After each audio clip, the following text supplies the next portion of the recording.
Wow, Mustang GT. Recaro seat. Allah Akbar. Ini adalah kereta kedua dia. Kata Mak ni. Budak umur 24. Tak payah jadi bos, jadi sales. Rezeki Allah. So yang paling Bojan bangga, yang Bojan boleh katakan rezeki Allah, dia dapat beli secara cash. Masa dia beli Hilux pun alhamdulillah cash. Sekarang ni pejam celik. Pejam celik macam dia cakap nak beli tiba-tiba dah. Tiba-tiba dah ada depan mata.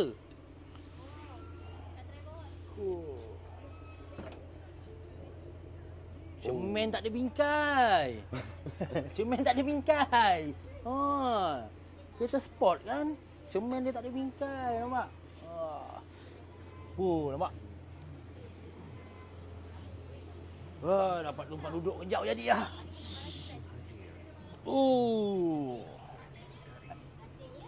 Mantap kan? Kepala saya ni. Kat sini